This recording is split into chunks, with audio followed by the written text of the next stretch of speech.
अब मेरे हाथ में जो किताब देख रहे हैं, इस किताब पर बोलने वाले लोग बहुत मिल रहे हैं, लेकिन इस किताब को पढ़ने वाले लोग बहुत कम मिल रहे हैं। आज किसी वीडियो की क्लिप नहीं, आपको किताब में छुपे कुछ गहरे पन्नों के अंदर के वो राज बताऊंगा जो आपसे किसी ने नहीं बताया।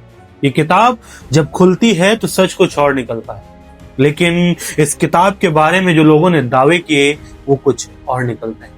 वर्तमान समय में अगर भारत की बात करें तो एक रेगुलेशन आना था यूजीसी 2026 और इसको सुप्रीम कोर्ट ने मार्च तक के लिए रोक दिया है। अब इसको रोकने को लेकर कुछ विशेष वर्ग के लोग जो अपने आप को शोषित बताते हैं, वो मनुस्मृति और ब्राह्मणवादियों का विरोध करने लगे हैं। उन लोगों की लड़ाई किसी सरकार से नहीं है, किसी रूल या रेगुलेशन से नहीं है, उनकी लड़ाई है ब्राह्मणों से और मनुस्मृति से। नमस्कार दोस्तों, मैं अभय स्वागत करता हूं आपका इस वीडियो में। और आज मैं आपको किसी वीडियो की क्लिप के माध्यम से कुछ नहीं समझाऊंगा, मैं समझाऊंगा एक किताब के अंदर के वो सच जो लोगों को बताए गए लेकिन बढ़ा चढ़ाकर बताए गए।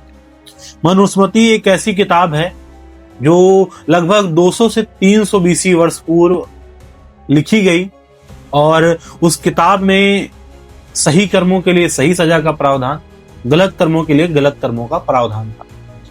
इस किताब को जब अंग्रेज भारत में आए तो उन्होंने एक संविधान का रूप दे दिया।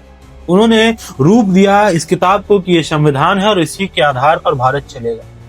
उन्होंने मनुस्मृति के आधार पर 4 वर्ण बांट दिए। उन्होंने मनुस्मृति के आधार पर भारत में स्त्रियों की जो आजादी थी उसको कम कर दिया। भारत में नीचे वर्ग के लोगों को शोषित किया और फिर बताया कि ये तो मनुस्मृति में लिखा है जो ब्राह्मणों ने लिखा है। लेकिन क्या सच में ऐसा था? अगर बात करें तो ऐसा नहीं था। मनुस्मृति में ही सबसे पहले इस बात का जिक्र मिलता है कि स्त्री को विशेष सम्मान मिलना चाहिए। मनुस्मृति में इस चीज का जिक्र मिलता है कि कोई भी व्यक्ति अपने कर्मों के आधार पर ब्राह्मण की पदवी तक पहुंच सकता है। मनुस्मृति में ही इस बात का जिक्र मिलता है कि कोई भी ब्राह्मण अपने बुरे कर्मों की वजह से शूद्र वर्ण तक पहुंच सकता है। ये सब कुछ इसी किताब में लिखा है, लेकिन इस किताब को जो व्यक्ति पढ़े उसे ये पता चले। उन लोगों को क्या पता चले जो सिर्फ ब्राह्मणवादियों का, ब्राह्मणों का और सवर्णों का विरोध करने के लिए आए हैं। उनको यूजीसी रेगुलेशन किस लिए लाना है? ताकि वो ब्राह्मणों को अपने कंट्रोल में रख सके। उनको यूजीसी इसलिए लाना है ताकि वो सवर्णों को अपने कंट्रोल में रख सके। उनको मनुस्मृति इसलिए जलानी है ताकि वो हमारे इतिहास को खत्म कर सके। मनुस्मृति से जुड़े कुछ ऐसे फैक्ट्स पे मैं बात कर रहा हूं जो शायद ही आपको पता। चलिए विस्तार से समझते हैं। मनुस्मृति से जुड़े जो फैक्ट हैं, अगर उन पे बात करें तो मनुस्मृति कभी भारत का लागू कानून नहीं रही। ये एक धर्म ग्रंथ है, न कि कोई न्याय ग्रंथ है। मनुस्मृति में हर चीज का विधान है। मनुस्मृति में वर्ण व्यवस्था मिलती है।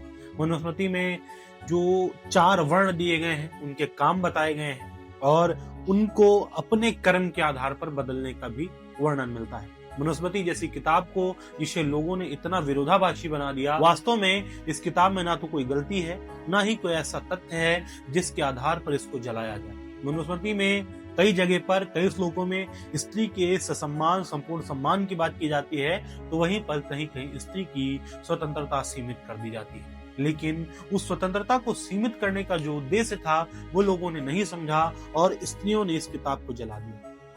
और उसका रीजन मैं आपको क्लियर बता दे रहा हूं। उसका रीजन सिर्फ ये था कि इस किताब को किसी ब्राह्मण ने लिखा था। वर्तमान में मनुस्मृति के 50 से ज्यादा संस्करण हैं और सारे संस्करणों में इसका बाकायदा हिंदी उल्लेख किया गया है। हिंदी में इसको ट्रांसलेट किया गया है ताकि लोग समझ सके कि मनुस्मृति किसी भी प्रकार के विरोधाभास को नहीं फैलाती।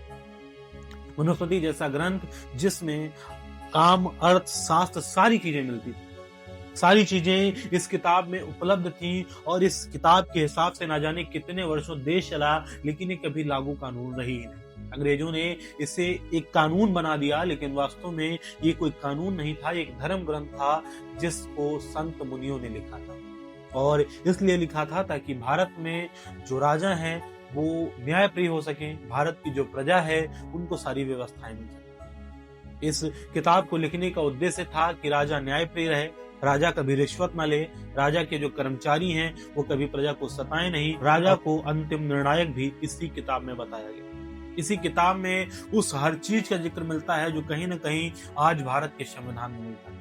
मैं बहुत क्लियर बात कर रहा हूँ, बहुत स्पष्ट बात कर रहा हूँ इस मनुस्मृति को लेकर। ये वो किताब नहीं है जो जलाई जाए, बल्कि ये वो किताब है जिसे हर घर में रख के इसकी पूजा करनी चाहिए। वास्तव में मनुस्मृति कोई बुरी किताब नहीं है। ये सिर्फ एक ब्राह्मण ने लिखी या ब्राह्मण संतों द्वारा लिखी गई, इसलिए इसको जलाना नहीं चाहिए। इस किताब के पन्नों को खोलो, हर पन्ने पे एक नया रहस्य मिलेगा, हर पन्ने पे एक नई कहानी मिलेगी, हर पन्ने पे जीवन जीने का एक नया ढंग मिलेगा। हेलो हेलो हेलो, ये वही किताब है जिसमें इंसान के जीवन के जो 100 वर्षों में 25-25 वर्ष के 4 चरण बांटे गए थे, ब्रह्मचर्य, गृहस्थ, वानप्रस्थ और फिर संन्यास। ये चारों वर्णों का जिक्र मिलता है, ये चारों भागों का जिक्र मिलता है। और वास्तव में जब तक ये मनुस्मृति इस देश में चल रही थी, तभी तक इस देश के लोगों की आयु 100 साल तक। वर्तमान समय में मैं नहीं देख पा रहा हूं कि कोई भी ऐसा व्यक्ति है जो 25 साल तक ब्रह्मचर्य का पालन करता हो, या फिर 25 से 50 साल तक गृहस्थ आश्रम में रहता हो और 50 से 75 वर्ष की आयु में वो वानप्रस्थ कर जाता हो, यानी कि जंगलों में रहता हो, और फिर 75 से 100 वर्ष की आयु तक वो संन्यास लेता हो। ये किताब जीवन जीने का ढंग सिखाती थी। ये किताब सिखाती थी कि कैसे धर्म के रास्ते पे चलकर हम अपने जीवन को और बेहतर बना सकते हैं। ये किताब सिखाती थी कि कैसे हमें श्री हरि नारायण को पाना है। ये किताब सिखाती थी कि आखिरकार कौन ऐसा व्यक्ति है जो अपने कर्मों के आधार पर भगवान के इतना करीब पहुंच सकता है। लेकिन इसका विरोध तो वही कर रहे हैं जो कहते हैं कि राम कभी थे ही नहीं, राम काल। मैं अपनी बात को यहीं पे विराम दूंगा, अपनी बात को यही कहते हुए विराम दूंगा कि मनुस्मृति जैसे ग्रंथ को अगर इस देश में अपमानित किया जा रहा है, इस देश में जिस ग्रंथ को अपमानित किया जा रहा है, वास्तव में ये देश कभी इसी ग्रंथ के आधार पर चलता था। ये देश कभी इसी ग्रंथ के आधार पर जो वर्ण बांटे गए थे उन्हीं वर्णों में चलता था। और कहीं न कहीं सारे देवी देवता जिन्होंने जन्म लिया वो भी इसी ग्रंथ के हिसाब से चलते थे। इस किताब के अध्यायों के बारे में अगर बात करें तो बहुत स्पष्ट लिखा हुआ है। इसके जो लेखक थे महर्षि मनु थे, जिनको सृष्टि का सृजनकर्ता भी कहा जाता है। और इस किताब में 12 अध्याय थे। मैं आपको किताब में पढ़ के बता दे रहा हूं कि प्रथम अध्याय में और प्रथम अध्याय से लेकर 12 अध्यायों तक किस बात की चर्चा है। सबसे पहले प्रथम अध्याय में ही सृष्टि की उत्पत्ति और प्रलय बता दी गई। अब मैं ज्यादा बड़ी बात नहीं करता हूं। एक बहुत अच्छे वकील थे कोलकाता के, मुझे उनका नाम नहीं याद आ रहा है। उन्होंने किसी डिबेट में कहा था कि जो चीज नासा वाले तुमको बताते हैं कि आज बारिश होगी, आज ग्रह यहाँ पे हैं, आज नक्षत्र यहाँ पर हैं, वो हमारे यहाँ का एक संत, एक ब्राह्मण, एक पंडित, एक महर्षि, एक ऐसा व्यक्ति जिसको ईश्वर की आराधना करनी आती है, वो तुमको 11 रुपए दक्षिणा लेकर भी वही चीज बता देगा। वो बता देगा कि किस दिन सूर्य ग्रहण पड़ेगा, किस दिन चंद्र ग्रहण पड़ेगा और किस दिन क्या होने वाला है।